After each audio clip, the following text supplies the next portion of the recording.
آپ کو علاج کرانا ہے تو آپ کو اسپیشلسٹ چاہیے. اچھا کمال تو یہ ہے کہ ہڈی کے ڈاکٹر کے پاس دل کا روگی نہیں جاتا.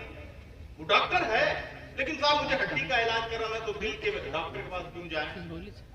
اچھا اگر دل کا پیشنٹ ہے تو وہ ہڈی کے ڈاکٹر کے پاس نہیں جاتا.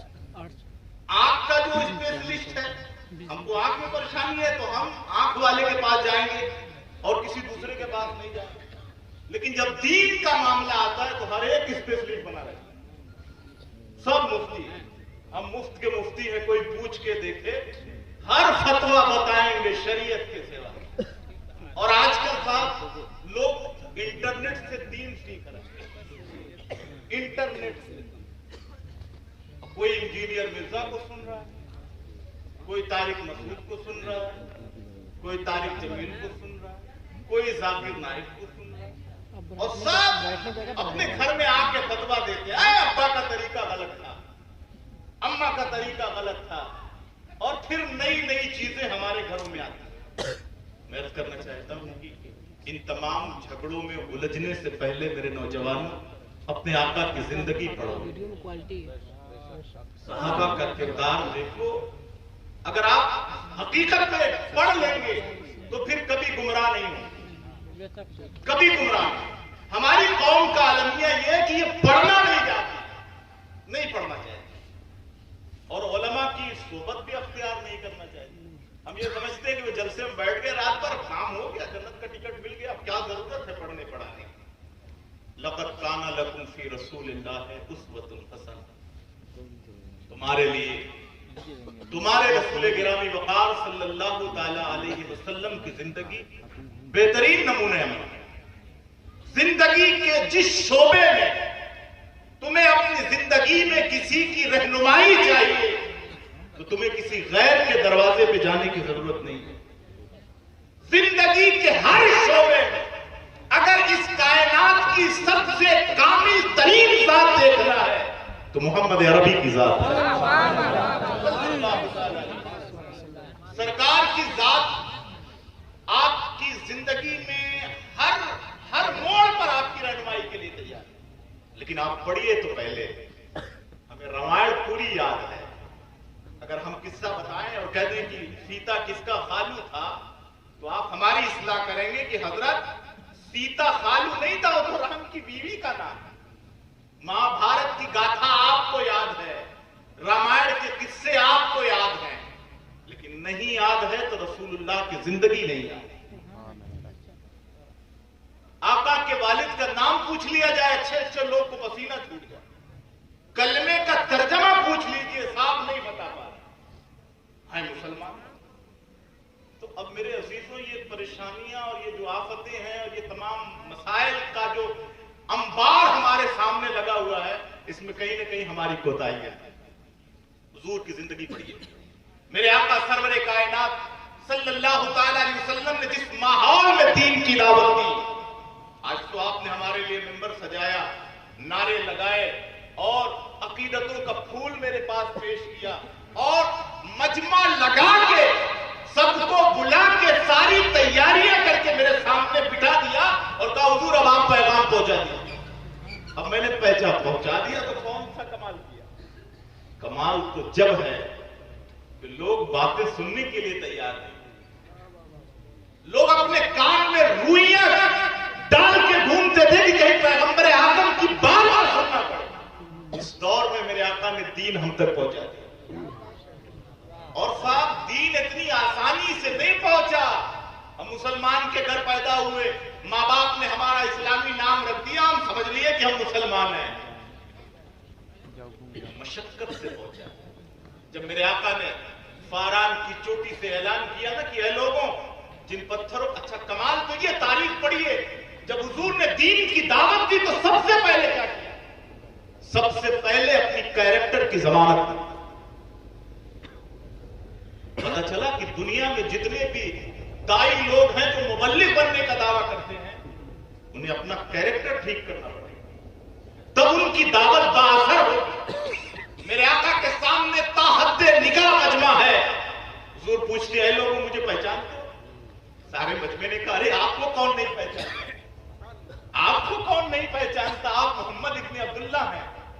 میرے آقا نے فرمایا یہ بتاؤ، اگر میں کہوں کہ پہاڑ کی جس بلندی پر میں ہوں، جو میں دیکھ رہا ہوں وہ تم نہیں دیکھ رہے، ایک لشکر جرار تمہارے اوپر حملہ کرنے والا ہے، تو کیا تم میری بات مانو گے؟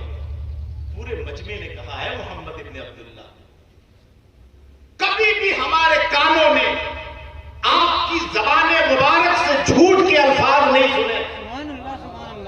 40 سالہ زندگی ہم نے دیکھی ہے، بچپنا بھی دیکھا ہے، جوانی بھی دیکھی ہے، عمر کی یہ پختگی بھی دیکھ رہے ہیں، لیکن کبھی بھی ہمارے کانوں نے آپ کی زبان مبارک سے جھوٹ کے الفاظ نہیں سنے۔ اگر آپ کہتے ہیں کہ کوئی لشکر ہمارے اوپر حملہ ور ہونے والا ہے تو ہم اپنے دفاع کی تیاری کریں گے، اپنی تلواروں کو سیٹل کریں گے، اپنا محاذ بنائیں گے، اپنی حفاظت کا انتظام کریں گے۔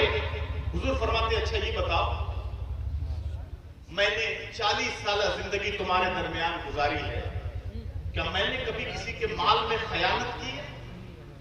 مال میں خیانت؟ مجمع نے کہا ہے محمد ابن عبداللہ، مال کو اپنے پاس رکھ کر ہم اتنا محفوظ نہیں سمجھتے ہیں جتنا آپ کے پاس رکھ کے محفوظ سمجھتے ہیں۔ اللہ اکبر۔ جب میرے آقا نے اپنے کیریکٹر کی ضمانت لے لی، گواہی لے لی، اور کس سے؟ سامنے کوئی عقیدت مندوں کا مجمع نہیں تھا، کوئی مریدوں کا مجمع نہیں تھا، بلکہ سامنے تو کفار و مشرکین کا مجمع تھا، لیکن حضور اپنے کیریکٹر کی ضمانت ان سے لیتے ہیں اور پھر فرماتے ہیں کہ جن پتھروں کو تم پوچھتے ہو وہ عبادت کے لائق ہے۔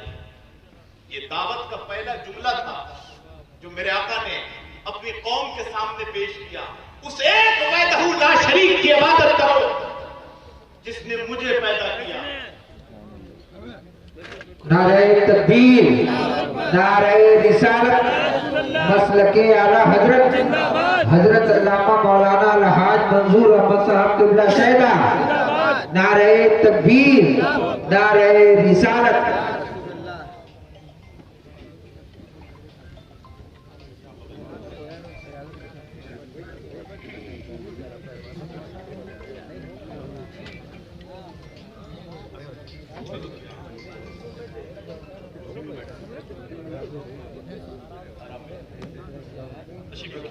درود پاک پڑھیے، اللہم صلی علی سیدنا مولانا محمد معدن الجود والکرم وآلہ الکرام وصحبہ الکریم وبارک وسلم۔ صلاۃ و سلام علیک یا رسول اللہ صلی اللہ تعالی علیہ وسلم۔ حضرت محترم،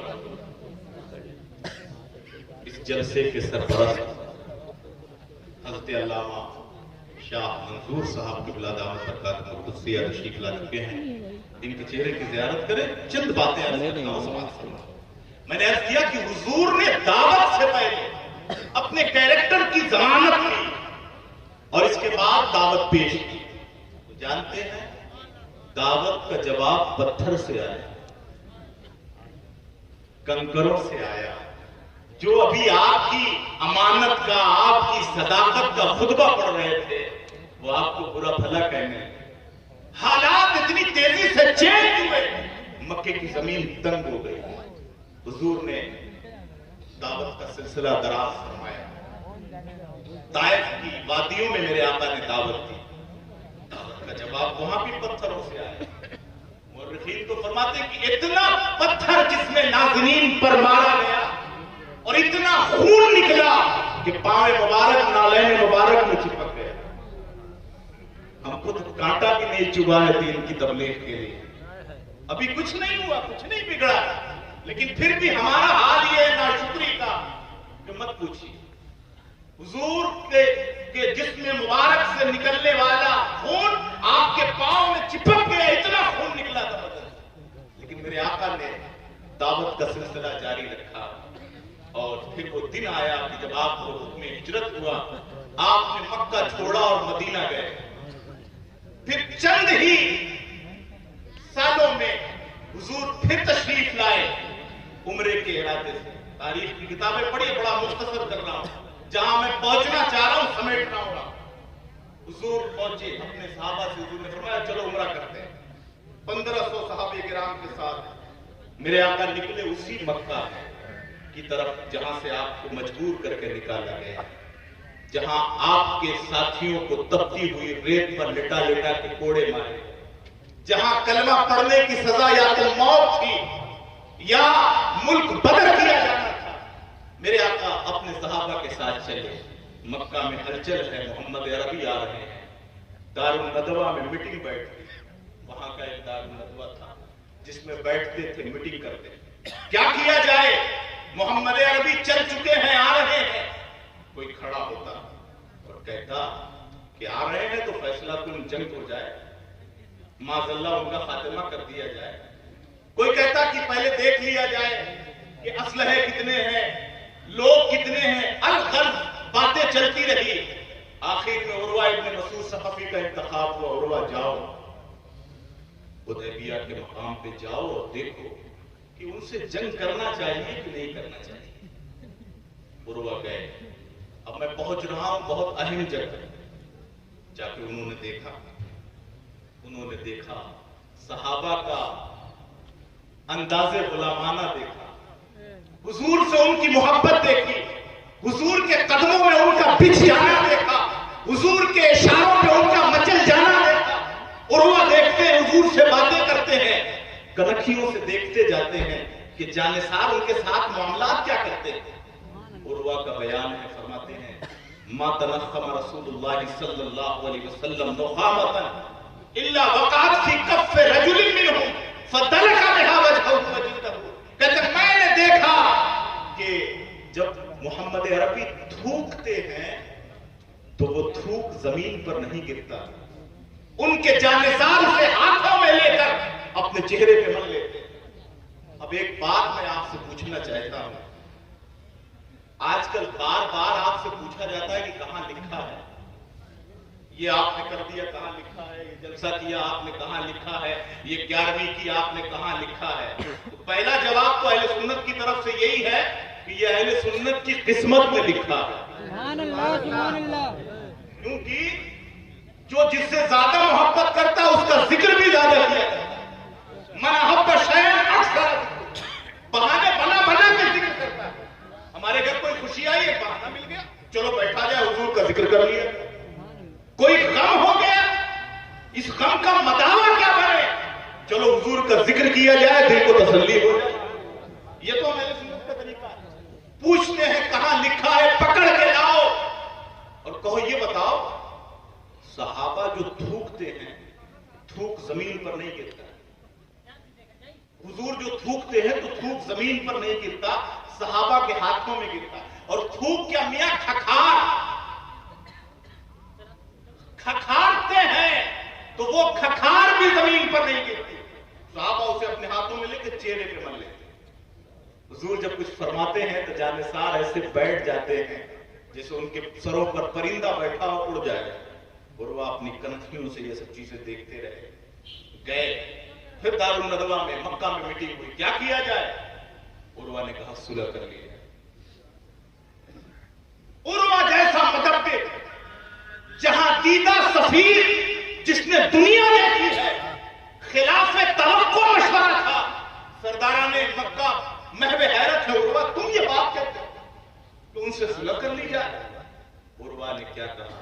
عروہ نے کہا اے مکہ، میں نے بڑے بڑے دربار دیکھے ہیں، میں نے رومیوں کے سطوت و جلال کو بھی دیکھا ہے، میں نے ایرانیوں کے جاہ و جلال کو بھی دیکھا ہے، میں نے ایرانیوں کے کر و فر کو بھی دیکھا ہے، لیکن سنو جیسا محمد کا دربار دیکھا دنیا میں کوئی ایسا دربار ہے؟ واہ واہ واہ واہ واہ، سبحان اللہ۔ کہا کیا دیکھ لیا، کیا دیکھ لیا محمد کے دربار میں؟ کہا میں نے دیکھا کہ جب وہ تھوکتے ہیں تو ان کا تھوک زمین پر نہیں گرتا، جب وہ وضو کرتے ہیں تو ان کے غسالے کا پانی زمین پر نہیں گرتا، لوگ ہاتھوں میں لے کے چہرے پہ مل رہے ہیں، اور اگر کسی کو ان کے جانثاروں کو وہ پانی نہیں مل پاتا، ایک آدھ قطرہ زمین پر گرتا تو لوگ تر زمین کو اپنے ہاتھ سے رگڑ رگڑ کے چہرے میں مل رہے ہیں۔ وہ کچھ فرماتے ہیں تو ان کے جانثار ایسے بیٹھ جاتے ہیں جیسے ان کے سروں پہ پرندہ بیٹھا اور اڑ جائے گا۔ اے لوگوں سنو، جو قوم اپنے نبی کا تھوک زمین پر گرنا گوارا نہیں کرتی، وہ قوم اپنے نبی کا خون کبھی زمین پر گرنے نہیں دے گی۔ تمہاری بیویاں بیوہ ہو جائیں گی، تمہارے بچے یتیم ہو جائیں گے۔ اگر تم چاہتے ہو کہ تم قائم و دائم رہو تو محمد عربی سے صلح واہ واہ واہ، تاریخ میں یہ صلح حدیبیہ کے نام سے لکھی جاتی ہے۔ اب میں آپ سے پوچھنا چاہتا ہوں، پکڑیے اور پوچھئے کہ بھئی آپ کہتے ہو کہ صحابہ نے یہ نہیں کیا، تابعین نے یہ نہیں کیا، اور یہ لوگ یہ کر رہے ہیں، تو ذرا پوچھو صحابہ تو حضور کا تھوک اپنے چہرے پہ لگا ہے، کہاں لکھا ہے کہ حضور تھوکے تو وہ تھوک اپنے چہرے پہ لگا لیا؟ قرآن میں کہیں حکم ہے؟ پوری قرآن مجید کا مطالعہ کیجیے، حکم کہیں نہیں ملے گا۔ اللہ نے یہ نہیں فرمایا اے میرے نبی کے امتیوں جب میرا نبی تھوکے تو اس کے تھوک کو اپنے چہرے پہ لگا۔ جب نبی وضو فرمائے تو مائع مستعمل طاہر غیر مطہر ہوتا ہے، جو پانی آپ کے اعضائے بدنیہ سے جدا ہو گیا وہ پانی اب اس حیثیت میں نہیں ہے کہ وہ دوسرے کو طہارت عطا کر سکے، لیکن حضور کے مائع مستعمل کا حال یہ ہے کہ صحابہ اسے لے لے کے اپنے چہرے پہ مل رہے ہیں اور کہیں لکھا بھی نہیں۔ اور یہ کن کر کون رہا؟ یہ اصحاب کرام کر رہے ہیں، جن کے بارے میں حضور فرماتے ہیں اصحابی کالنجوم فبأیہم اقتدیتم اہتدیتم، کہ میرے صحابہ تو ستاروں کے مانند ہیں، تم جس کی پیروی کرو گے ہدایت کو پائے گا۔ صحابہ یہ کام کر رہے تو پتہ چلا کہ لکھا کہیں نہیں ہے، لیکن یہ محبت کا معاملہ، یہ عقیدت کا معاملہ، یہ رسول اللہ کو الفت کا تقاضا ہے۔ اللہ اکبر، الفت اور محبت کا حال یہ رہا، جانکاری کا یہ حال رہا کہ محبت کے صدقے میں اللہ نے صلح کی نعمت عطا کی۔ اچھا ایک بات بتائیے، لوگ کہتے ہیں کہ حضور کے برابر ہونے کا دعویٰ کرتے ہیں، میاں جب تھوک تھوک برابر نہیں ہے تو بشر بشر برابر کیسے ہو سکتے ہیں؟ آپ اپنے لڑکے کی تربیت کرتے ہیں، اسے پالتے ہیں، جلاتے ہیں، جب وہ بڑا ہو جائے نا ذرا تھوکیے اور کہیں بیٹا ذرا اپنے چہرے پہ لگا لیں، بولے گا ابا یہ کوئی فیئر اینڈ لولی نہیں ہے جو چہرے پہ لگائے گا، اس سے انفیکشن ہو جائے گا، چہرے میں دانے نکل جائیں گے، نہیں لگائے گا۔ پتہ چلا کہ صحابہ حضور کو اپنے جیسا نہیں سمجھتے تھے۔ ہمارا اور آپ کے اعضائے بدنیہ سے جدا ہونے والا پانی ضرور طاہر غیر مطہر ہے، لیکن پیغمبر اعظم کے جسم ناظرین سے لگ کر جو پانی جدا ہو رہا ہے اس کی طہارت کا تو یہ حال ہے کہ اس پہ کوثر و سلسبیل کی طہارتیں اور نظافتیں بھی قربان نظر آتی۔ واہ واہ واہ واہ، سبحان میرے اللہ۔ آقا صلی اللہ تعالیٰ علیہ وسلم کے صحابہ نے جان ساری کی، ہر حد پار کی، دنیا کو دکھایا کہ عاشق کیسا ہوتا ہے، عاشقی کی کیسے جاتی ہے، محبت کی کیسے جاتی ہے۔ آج تو ذکر ہونے لگتا ہے تو پیٹ میں درد ہونے لگتا ہے، ذکر روکے فضل کاٹے عیب کا جویا رہے، پھر کہے مردک کی ہوں امت رسول اللہ، یہ کیسے ہو سکتا؟ میرے عزیزوں سنبھالو اپنے ایمان کو، اپنی آنے والی نسلوں کو وہ ایمان دو جو آپ کے آباء و اجداد سے آپ کو ملا ہے۔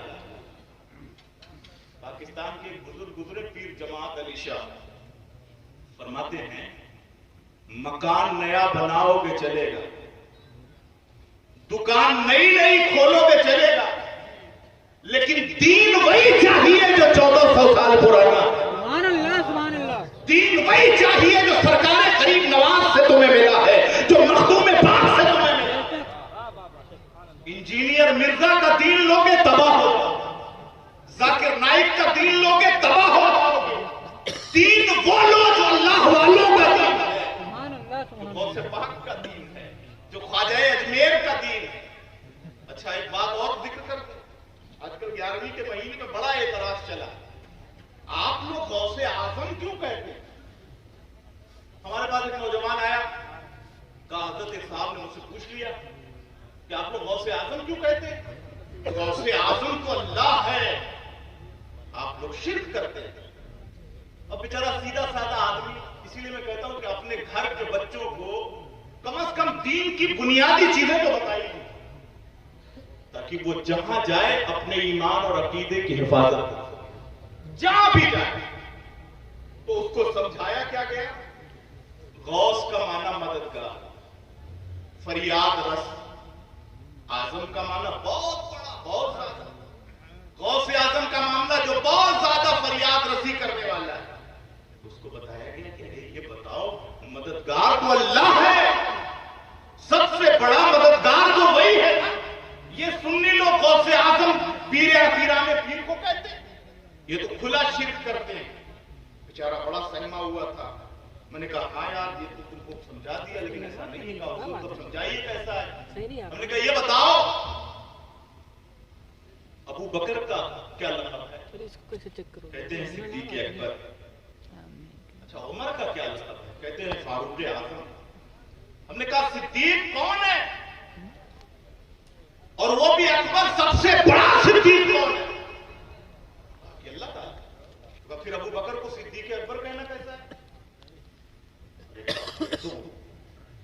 ایک دم ہل گیا.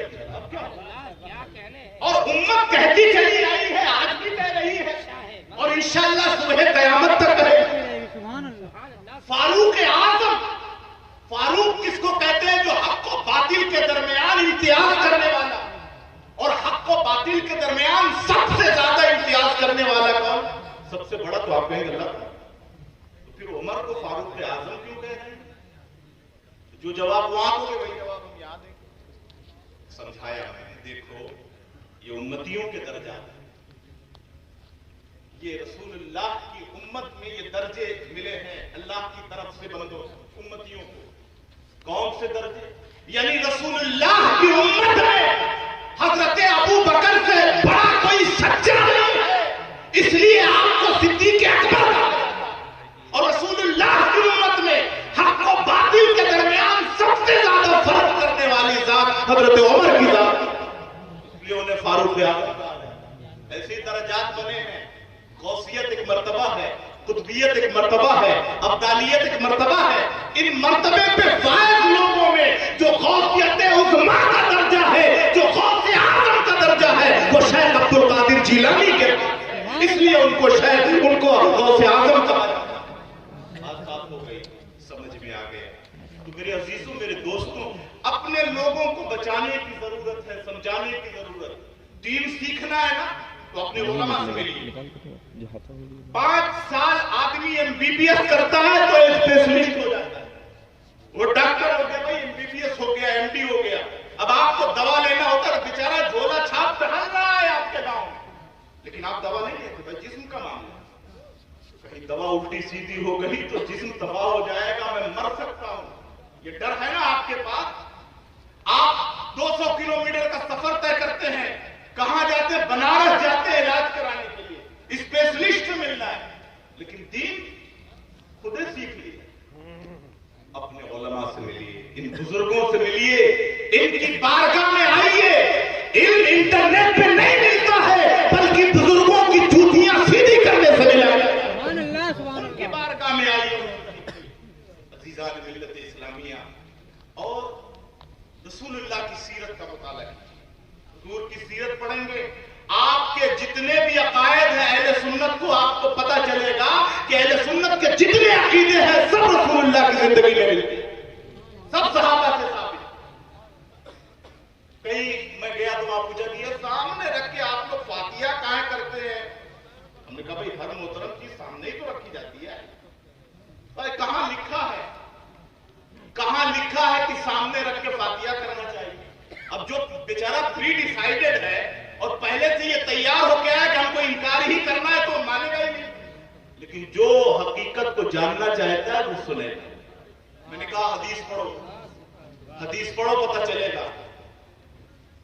حضرت طلحہ رضی اللہ تعالیٰ فرماتے ہیں, میں نے دیکھا, حضرت انس بن مالک سے یہ حدیث روایت ہے, مسلم شریف کے اندر بھی ہے, بخاری شریف کے اندر بھی ہے.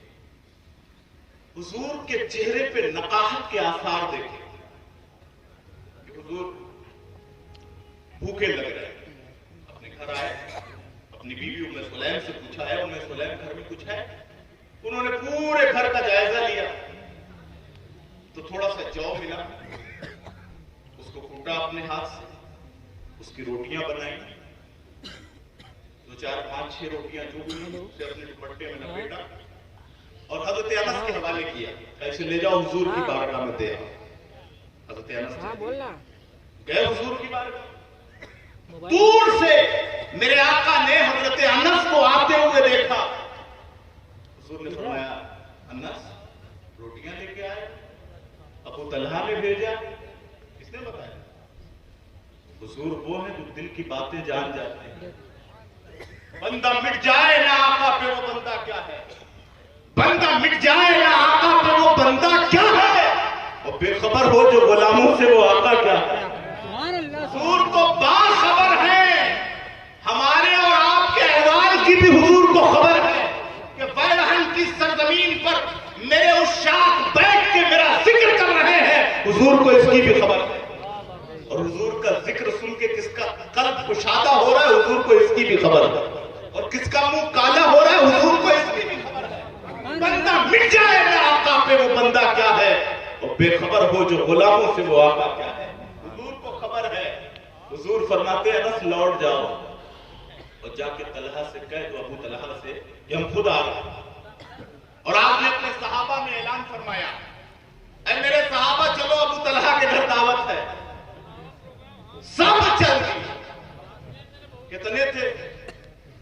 روایتوں میں آیا تھا 70 صحابہ چل دیے سب۔ دور سے حضرت ابو طلحہ نے دیکھا کہ حضور تو اپنی پوری جماعت کے ساتھ تشریف لا رہے ہیں، گھر میں کچھ نہیں ہے۔ ہمارے آپ کے گھر میں کچھ نہ ہو اور زیادہ لوگ ایک بیٹھ مہمان بن کے آ جائیں تو ہمیں تو پسینہ چھوٹ جائے، بھائی ان کی خاطر تواضع کیسے کریں، اپنی عزت کیسے بچائیں، ہمارے گھر مہمان آ رہے ہیں۔ تو حضرت ابو طلحہ تھوڑا گھبرائے کہ حضور تو اپنے تمام صحابہ کے ساتھ آ رہے ہیں۔